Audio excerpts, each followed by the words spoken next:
पिछले सेशन में हमने पढ़ा था संज्ञा की परिभाषा और उसके भेद।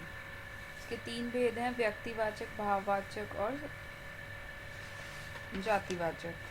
तो जातिवाचक के आगे दो हैं, द्रव्यवाचक और समूहवाचक। तो अब हम कुछ सवाल लेंगे। अब कुछ अब क्या होता है, कुछ जातिवाचक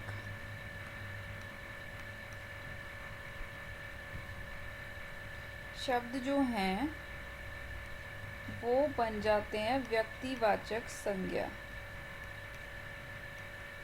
अब ये कैसे होता है, जैसे एक वाक्य देखते हैं, गांधी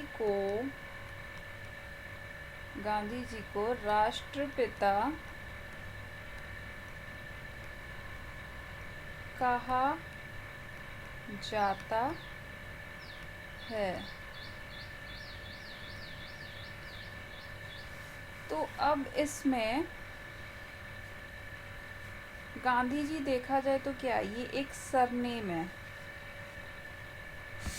तो गांधी तो और प्रियंका गांधी भी है, सोनिया गांधी भी है, ठीक है। लेकिन हम जो बात कर रहे हैं वो कर रहे हैं मोहनदास करमचंद गांधी की, जो कि एक विशेष नाम है।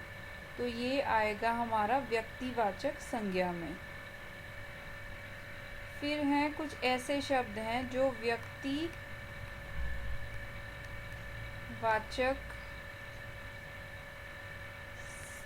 संज्ञा से बन जाते हैं जातिवाचक संज्ञा। जैसे कि आसपास रावणों की कमी नहीं है। अब इसमें हमने शब्द देखना है रावण। अब ये रावणों शब्द जो है ये नाम के लिए नहीं है, यहाँ गुण की बात हो रही है। और पहली बात, ये जो शब्द है ये बहुवचन में है। यहाँ हम नाम की कोई बात नहीं कर रही है, नाम के लिए नहीं, यह गुण की बात हो रही है। तो जो शब्द, और ये बहुवचन में, तो जो शब्द बहुवचन में होते हैं वो जातिवाचक संज्ञा कहलाते हैं। अब तीसरा है कुछ संज्ञा शब्द जो भाववाचक से जातिवाचक बन जाते हैं।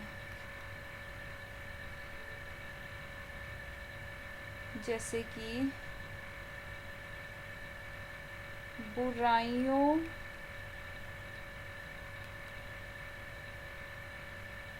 को त्याग दो।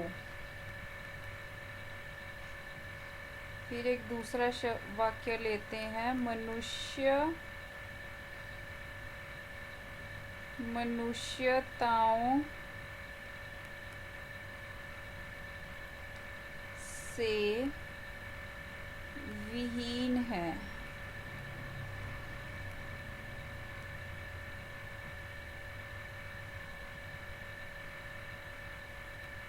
तो अब हमने यहाँ देखना है बुराइयों को त्याग दो। अब बुराइयों, क्योंकि एक बहुवचन में आते हैं, ये बुराइयों जो है वो आपका आ रहा है बहुवचन में, तो ये होगा जातिवाचक। हाँ, अगर बुराई शब्द होता, बुराई, तो वो होता हमारा भाववाचक संज्ञा। मनुष्यताओं से विहीन है, तो यहाँ बहुवचन में आ गया मनुष्यताओं।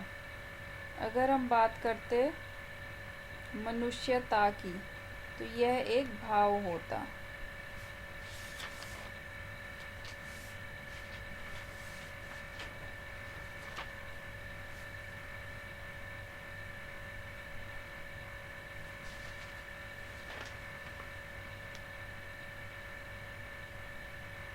तो संज्ञा किसे कहते हैं? किसी प्राणी, वस्तु, स्थान या भाव के नाम को। फिर इसके मुख्य जो भेद हैं वो 3 हैं। अगर उपभेद देखें तो वो 2 हैं, तो पूरे टोटल हो जाएंगे 5।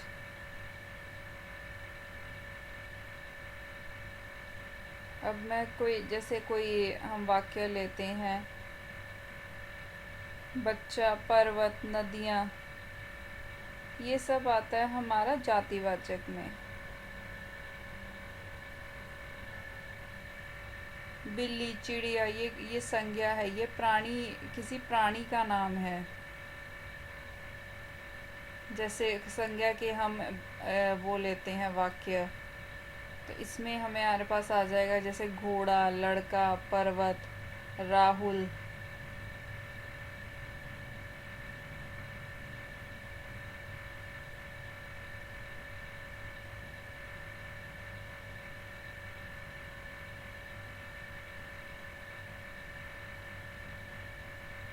तो अब इसके कुछ सवाल हैं।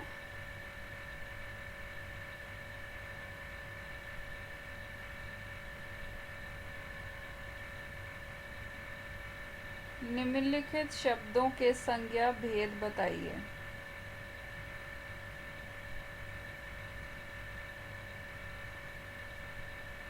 लड़का,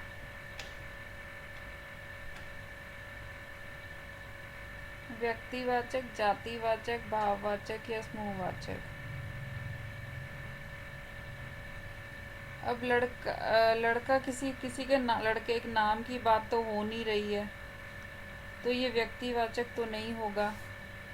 ये कोई भाव भी नहीं बताता, ना कोई ये कोई समूह होता है, कोई ग्रुप, या कोई ग्रुप भी नहीं है। तो ये लड़का, बहुत एक जैसी दिखने वाली बहुत सारे जो, तो लड़के को हम, बहुत सारे लड़के, उनको भी हम लड़का ही कहेंगे, कोई एक पर्टिकुलर नाम नहीं है।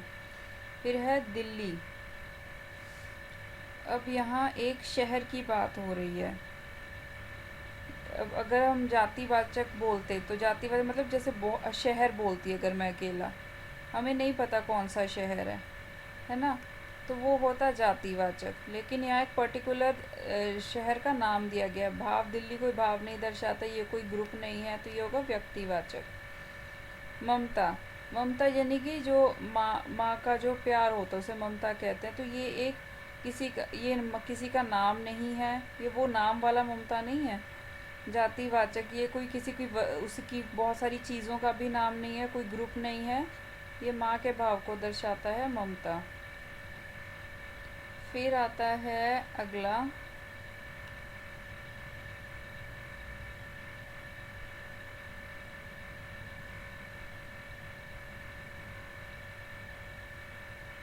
गांव।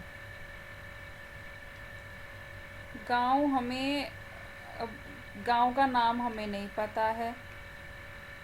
भाव समूह ये नहीं है, जातिवाचक है। गांव बहुत सारे हो सकते हैं, हमें नहीं पता कौन सा गांव है।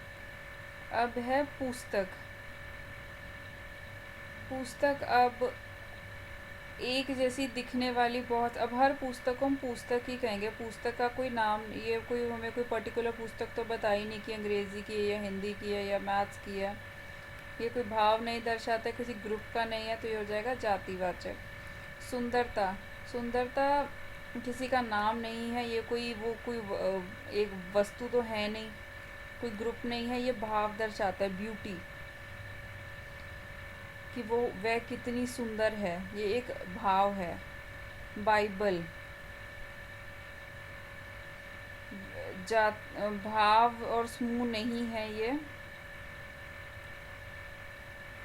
बाइबल हमारा आएगा व्यक्तिवाचक में, क्योंकि ये एक क्रिश्चियन की पर्टिकुलर बुक होती है, इसका नाम दिया गया, तो ये है व्यक्तिवाचक। फिर अगला है